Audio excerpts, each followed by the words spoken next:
Hi guys, this is Darren Currie from Combat Base UK, out here in South Florida. Come to the Sweatbox Gym, the home of Underground Jiu Jitsu, to visit my old friend Leo Kirby. Leo is 4-stripe brown belt under Marcelo Garcia and runs the Marcelo Garcia affiliate in here. So we're as part of Warrior Collective. We're going to go inside, going to film some stuff. This is going to be the first part of Warrior Collective on the road.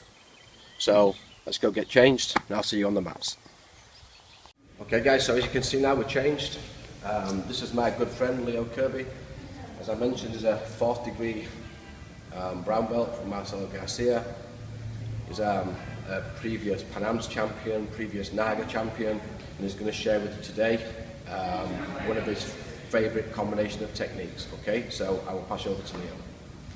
Okay, what I'm going to do is I'm going to demonstrate the game I've been working on for about a year now, and explain a little bit. As I get older, and I've always been a lightweight, always competed at lightweight anyway, so obviously a lot of people are larger than me, a lot of people are younger than me, just about everybody I train with. So what I've tried to do is try to play a game and develop a game that still keeps me relevant. So you don't have to win all the time, but I want to be in a position where I'm competitive, where I can play at a pace that's good for me and not let somebody control me. And the best game that I've found in the last year to do that with is just what I call paper cutter series, because there's a lot of things you can do from here, and I've been working on this a lot, and I like it because it helps me control the person, it helps me slow down the pace, do the things I want to do, and still put me in a position to submit it. So it's not just a controlling position, but I'm also always threatening with a submission. But the first thing I'm going to do, because I've taught this a lot, and then the questions that always come back to me are, how do you set up the paper cutter? How do you trap the arm? Because that seems to be the biggest problem that people have. So I can show a lot of different ways to do that, but instead I'm just going to show what I actually do now that works most of the time. So if I'm starting in cross body, cross sides, instead of doing all the things I used to try to do to trap this arm, I just move to north-south.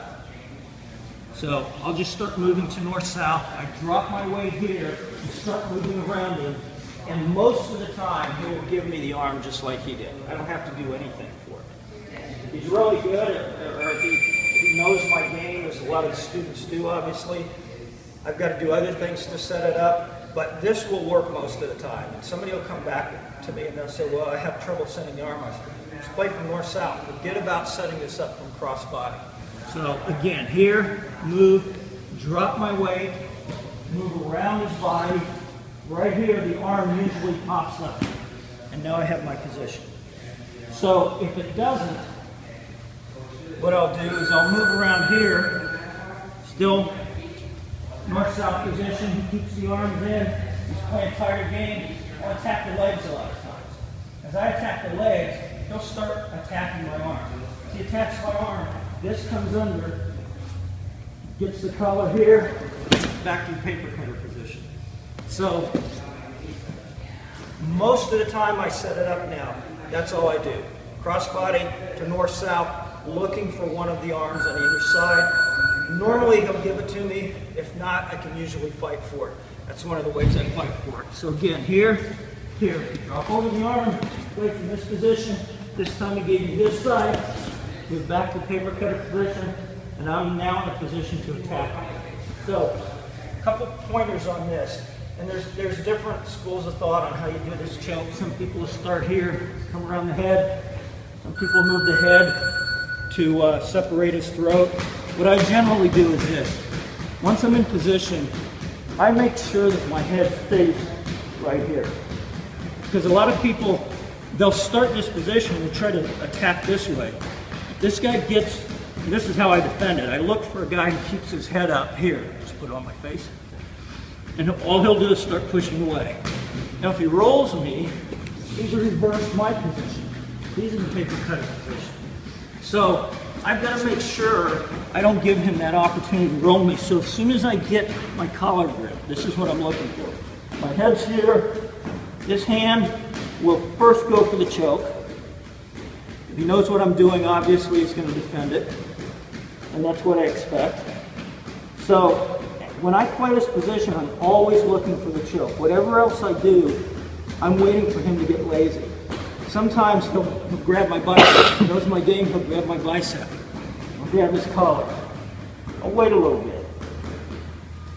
A lot of times he'll just move that hand to do something else, go right back to the choke. If he doesn't, and he's just controlling me, I'll let go and start pulling his gi out. Here I watch for him to attack this hand, because as soon as I pull the gi out, a lot of people will come down, attack that hand, go right back to the choke. All right? All right. So I'm here, he's controlling the elbow, I pull it out, he goes down to attack the hand, let go slowly so I don't elbow him in the face, back to the choke. Okay? So that's normally how I can set this up, and it works really well. Another really good setup I actually got from one of Darren's students, and I've used this ever since. If I'm in crossbody and he's not allowing me to walk around his head and get to north-south, I'll just turn and face his legs with a scarf position. This hand, I wait for this hand to come up. A lot of times he's just here with his elbow there. I'll turn away from him. I'll put my elbow, as soon as I feel his elbow come off the mat, grab the collar, again, wait, walking around his body, submission here. When I use that, one of the things I've found recently is I can get this submission in a scramble. So the guy knows what I do, he knows my game, he starts playing, he's defending. So we get in this position, he pushes away, I get the grip. As I walk around, I go for the choke before I even get to the back, to the mat. So if you get this guy that really knows my game, I can finish the choke as I'm getting around his head. And so a lot of times I'll catch him, I'll surprise him with that way. So that answers some of the questions that I get about how you set it up, how you trap the arm, and how you finish the choke. That answers some of those, because those are the things that I find to be the biggest issue that most people have. The other thing, again, I want to just repeat, don't do the choke from here, because it gives this guy space. He can push away, push away. Now I'm in trouble, so I get here and I control it. The whole point of this game is to be able to control it. So now all I'm going to do, I want to make sure he can't get this arm back, and I want to make sure he can't roll me. I'll feel the guy will reach over my back, with my gi. Whenever he's doing these things, all I do, if I don't have the choke position, I'll just base out, I'll let him do what he wants to do. But I have to make sure he can't roll me. So this is my controlling position. So now it's almost as if I'm playing crossbody, pinning position, with the exception that I'm always in a position to tap him with the choke. So here, I'm controlling him, playing the game, playing with his gi, he's reaching for the gi, go back to the choke, he controls my elbow, I'm letting him control it, try to do something else, get the arm out, come over here, finish the choke, always looking for the choke. But, okay, so now I've got the guy here and nothing's happening. I've got my position, I can't tap him, it's not working, he's defending really well. So I pull the gi out, and he's smart enough not to reach down and try to control my hand, because he knows I'm going to go back to the choke. So I pull this behind him and go to the Bravo grip. Now notice the hand position. I go from here to here. So I've still got the same choking position that I had before, but now he can't roll it. He can't roll away from me, obviously, because of this control, but he can't roll into me either, because I have the Bravo grip control. So now with one hand I can control him pretty much at will.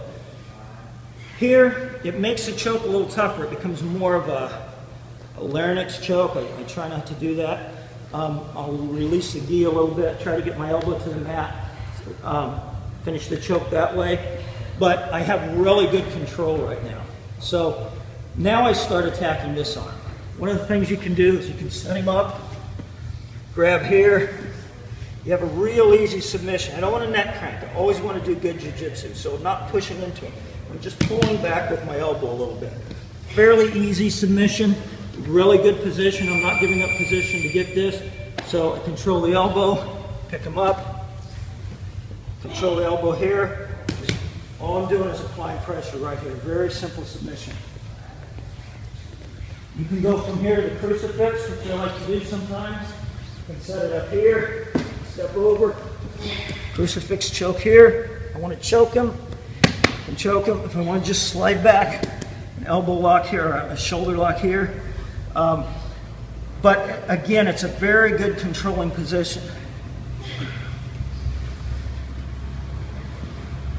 You can pick him up. You just want to take his back, slide, take his back here. I can let go of the choke, or I can keep the choke and still have a submission.